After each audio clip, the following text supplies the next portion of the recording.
Honorable Principal, respected teachers, esteemed jury members, my dear seniors, my fellow classmates, my juniors, and all the distinguished guests present here, a very good morning to all of you. My name is Prahlad Kumar. I am a student of 24-28 session. For the past 1 year, I have been studying psychology under the guidance of our HOD sir and Neha ma'am. Today, I am here to present my psychological and literary point of view on the topic causes and prevention of suicide.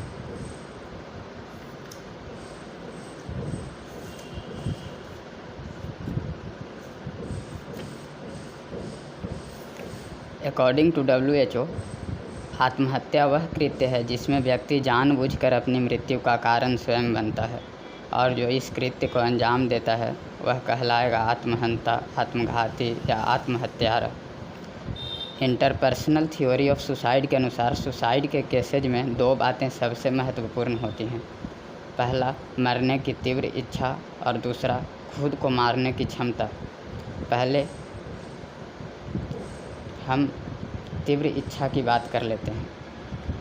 आत्महत्या का ख्याल एक हद तक बिल्कुल स्वाभाविक है। हर इंसान के मन में ऐसे विचार कभी न कभी अवश्य आते हैं।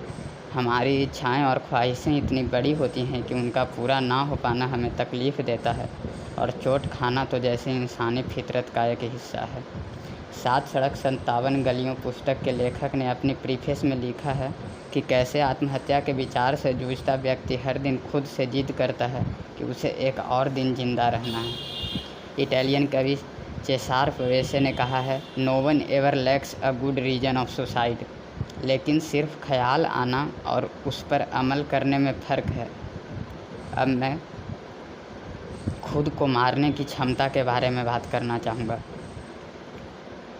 सेल्फ हार्म की क्षमता एक ऐसी साइकोलॉजिकल सीमा है जिसे बहुत कम लोग पार कर पाते हैं। यह सीमा हमारी मदद करती है सुसाइडल थॉट्स को सिर्फ सोच तक सीमित रखने में। हर एक इंसान के अंदर सेल्फ प्रिजर्वेशन की यानी जिंदा रहने की तीव्र प्रवृत्ति होती है। वह खुद को चोट पहुंचाने से घबराता है। अगर ऐसा न हो तो इस देह को ढोएगा कौन? वह कौन होगा जो इस देह के साथ आने वाले दुख, दर्द और बेचैनी को सहेगा? लेकिन अगर कोई इंसान इस नेचुरल इंस्टिंक्ट की बाउंड्री को भी लांघ जाता है, इसका मतलब है कि उसके लिए खुद को चोट पहुंचाना उतना मुश्किल नहीं रहा। जीवन का मोह धीरे धीरे ख़त्म होने लगता है, डर धीरे धीरे सिमटने लगता है और यह वही पल है जब आत्महत्या मात्र एक विचार न रहकर हकीकत बनने लगता है। और ऐसी स्थिति में जब कोई टीनेजर कोटा जैसे शहरों में पढ़ने गए बच्चों के सुसाइड की खबर देखता है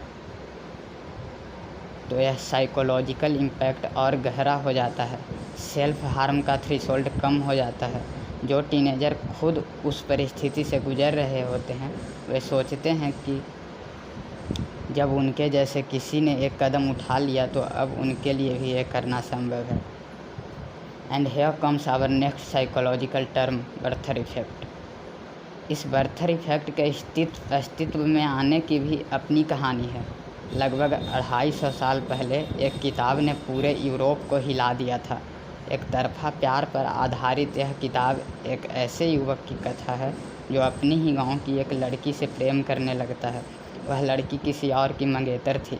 अपने इस निराशाजनक प्यार से दुखी होकर वह शहर चला जाता है, लेकिन जब वह गांव लौटता है तो उसे पता चलता है उसकी प्रेमिका अब किसी और की ब्याहता है।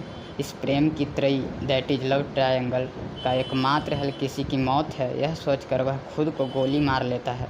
इस किताब को पढ़ने के बाद यूरोप में लगभग 2000 लोगों ने बिल्कुल बर्थर के जैसी अपनी जान गंवा दी। दुख यह हमें जोड़ता है। इस घटना के कारण इस किताब को कई जगहों पर बैन कर दिया गया। उसके जैसे कपड़े पहनने पर भी रोक लगा दी गई। इस किताब का नाम था sorrows of the young Werther. So Werther effects states that the publicity of suicide may lead to epidemic rise in suicide. तो जब कोई टीनेजर अपने माँ बाप के सपनों को पूरा करने में खुद को असमर्थ पाता है या किसी मायने में तिरस्कृत महसूस करता है, और ऐसी परिस्थिति में जब वह देखता है कि किसी ने एक्सट्रीम स्टेप उठा लिया है, वह भी अपने जीवन को समाप्त करने का फैसला लेता है। वह टीनेजर सचमुच मृत्यु नहीं चाहता, वह असहनीय पीड़ा से मुक्ति चाहता है और आत्महत्या उसे एकमात्र विकल्प सूझता है। Here comes our new psychological concept, learned helplessness. व्यक्ति आत्महत्या क्यों करता है, इसका कोई दो टूक और सरल उत्तर नहीं हो सकता, लेकिन जब किसी इंसान को लगता है कि उसकी ज़िंदगी के हर पहलू, रिलेशनशिप, करियर, हेल्थ, सेफ्टी, सब कुछ उसके नियंत्रण के बाहर है, तो आत्महत्या है जिस पर उसका अपना नियंत्रण बचता है। आत्महत्या उस अंतिम किले की तरह है जिसे मनुष्य तब के लिए बचा कर रखता है जब जीवन के सारे मोर्चे उससे छीन चुके होंगे। जिसने अपने दिनों पर कभी अधिकार न पाया हो, वह मृत्यु पर एकाधिकार जताकर मानो घोषणा करता हो, जिंदगी तूने मुझे तबाह किया, मैं तुझे बर्बाद करूँगा। आत्महत्या का निर्णय मन लेता है, शरीर तो केवल उसका आज्ञा पालक है। शरीर यह भूल जाता है कि उसे हर हाल में खुद को बचाए रखना है, और आत्महत्या की अंधी सुरंग में खुद को झोंकते ही पहली प्रतिक्रिया शरीर की तरफ से आती है, क्या अब कोई संभावना नहीं कि जीवन में वापस लौट सकें। बिछौने पर रखे फ़ोन की रिंगटोन सुनाई देती है। यह माँ का फ़ोन है। उसका दिल पसीज जाता है। वह कहता है कि यह फ़ोन जहाँ बज रहा है, मुझे उस संसार से लगाव है, मुझे माँ के पास जाना है, मुझे कोई तो लौटा लो। पर अब देर हो गई। प्राण पंछी पिंजरे से उड़ने को तैयार है। सांस धीरे धीरे टूटने लगी। जिस जीवन को पल पल सींचा था वह बिखर जाएगा। वह अंतिम दफ़ा सोचता है, मैं मरकर हवा बन जाऊंगा या धूप। जो आत्महत्यारा जानता कि उसके जाने के बाद कितने मीठे मन से याद करेगी दुनिया, तो वह नहीं जाता। किंतु दुनिया को अपनी याद के लिए मरने से बेहतर क्या होगा भला। Now we will discuss about prevention of suicide. इसके लिए हमें एक दफ़ा फिर से पत्थर की दुनिया में वापस चलना पड़ेगा। इस किताब के लेखक जोहान वोल्फगैंग वॉन गोएथे ने इस किताब को किसी पारंपरिक शैली में नहीं लिखा है। इसमें चैप्टर्स नहीं, लेटर्स हैं, और इस किताब का प्रीफेस इस किताब को स्पेशल फील देता है। इस किताब को ऐसे लिखा गया है कि पाठक एक काल्पनिक पात्र को एक असल इंसान के रूप में देखने लगता है। जब पाठक बर्थर के सफरिंग से खुद को कनेक्ट करता है तो उसके लिए वह स्टेप नॉर्मल हो जाता है जो बर्थर ने उठाया। लेकिन क्योंकि यह एक मेंटल स्टेट है, मनोदशा का परिवर्तन है, इसलिए अगर एक तरह की कहानी किसी को गहरी अंधी सुरंग में धकेल सकती है तो दूसरे तरह की कहानी उसे उम्मीद और रोशनी भी दे सकती है। द सरोज ऑफ यंग बर्थर की खास बात यह है कि इस किताब में लेखक ने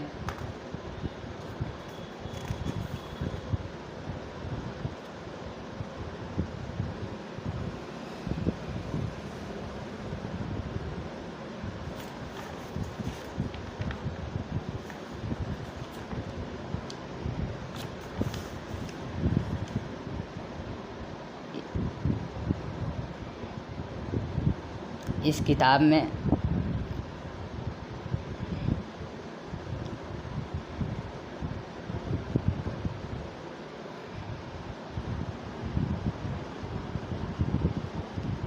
इस किताब की एक ख़ास बात यह है कि इस किताब में लेखक ने केवल बर्थर की चिट्ठी को ही लिखा है।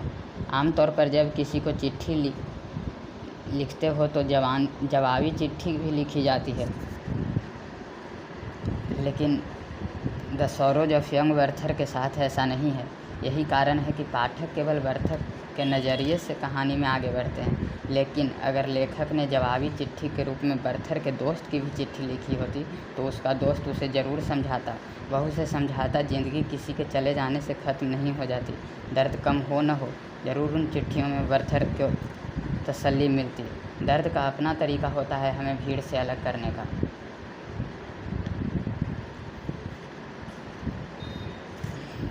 दर्द यह हमें भीड़ से अलग करती है। जब हम दर्द में होते हैं तो अपने मुस्कुराते साथी को देखते हुए भीतर झांकते हैं और सोचते हैं इस जीवन के क्या अर्थ हैं। यह इसलिए नहीं होता कि लोग परवाह नहीं करते, यह इसलिए होता है कि सफरिंग इज़ टू पर्सनल। हमारी इच्छाएं, संवेदनाएं, स्मृतियाँ इतनी पर्सनल हो जाती है कि हम चाह कर वो दूसरे को समझा नहीं पाते। हमारी सब्जेक्टिव रियलिटी एक टापू बन जाती है, उस टापू पर कोई आ जा नहीं सकता। साल 1912 में गहरे अवसाद में डूबे जर्मन कवि रिल्के ने कहा था, दुख आपके भीतर अपना काम करेगा, यह दुख दूसरों के लिए अदृश्य होगा। चाहे चुपचाप कोई आपके साथ आकर बैठा हो, आपके आंसू पोंछ रहा हो, फिर भी गम आपका अपना होता है।